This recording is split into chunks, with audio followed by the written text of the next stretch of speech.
Monsieur le Président de la République du Sénégal, vous avez la parole.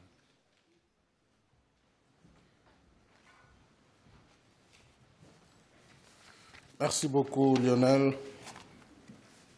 Monsieur le Président François Hollande, hôte du Forum, chers collègues chefs d'État,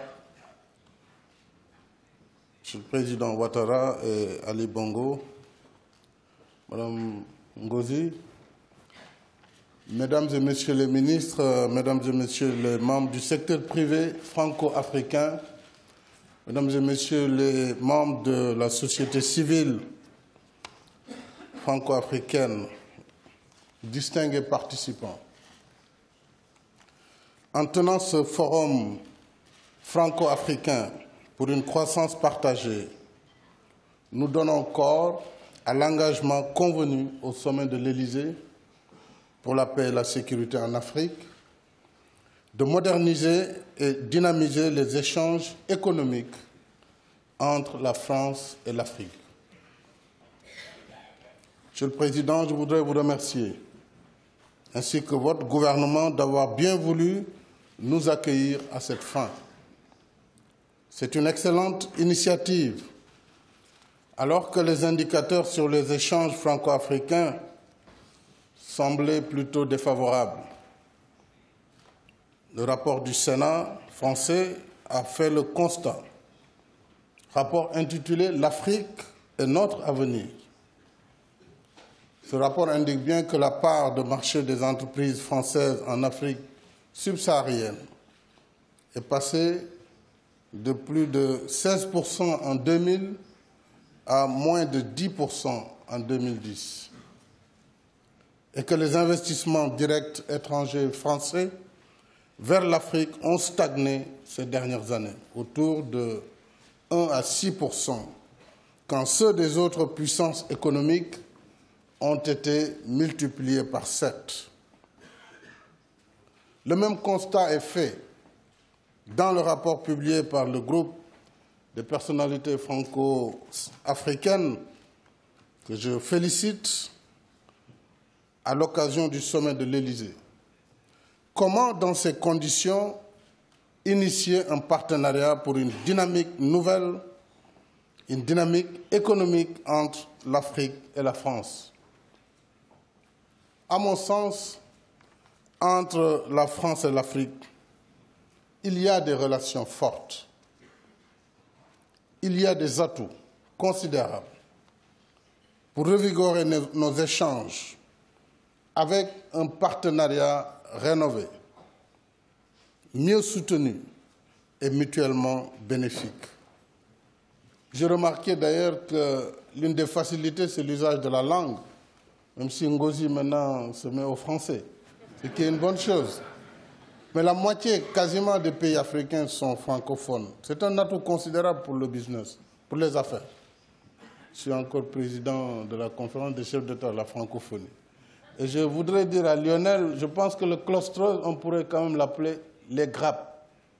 Une grappe d'activité, une grappe, comme ça nous resterions dans la francophonie.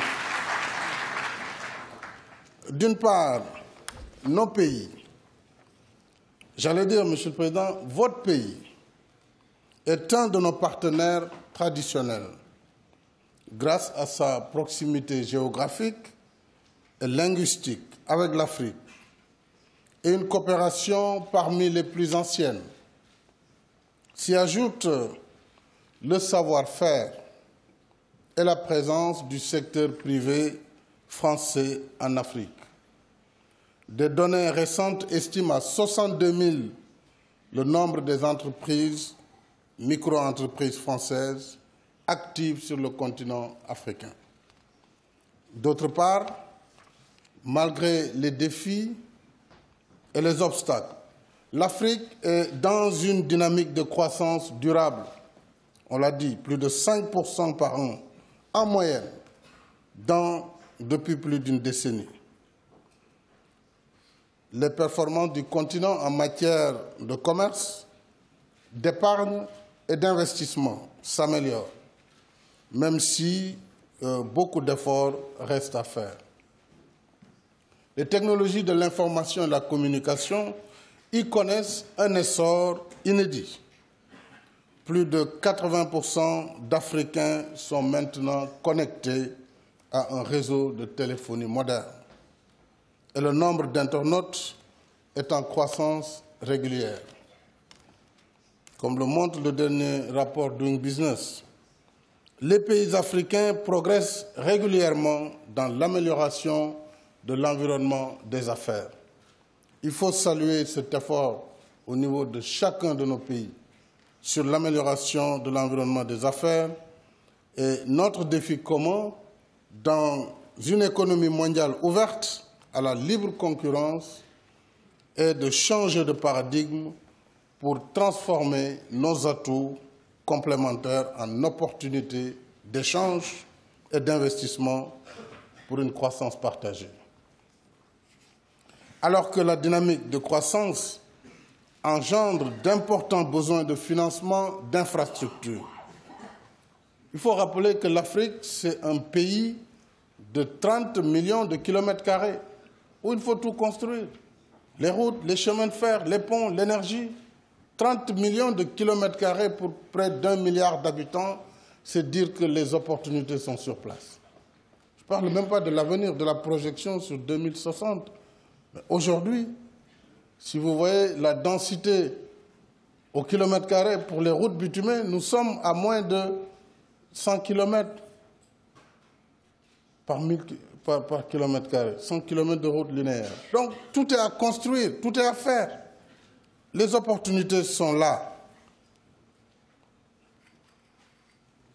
Alors, je disais donc, alors que cette dynamique de croissance engendre d'importants besoins de financement d'infrastructures, les pays africains restent toutefois handicapés par la rigidité des règles d'accès au marché des capitaux, dans un contexte de raréfaction des ressources concessionnelles et de déclin de l'aide publique au développement.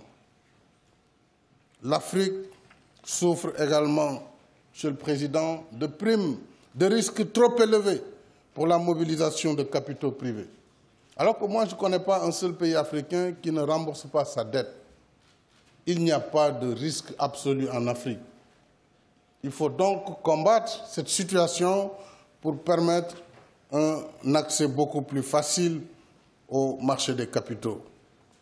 Pour stimuler la croissance et les opportunités d'affaires, en Afrique, le moment est venu de prendre des initiatives novatrices, notamment par la réforme de la gouvernance financière internationale, pour plus de flexibilité des règles d'accès au crédit.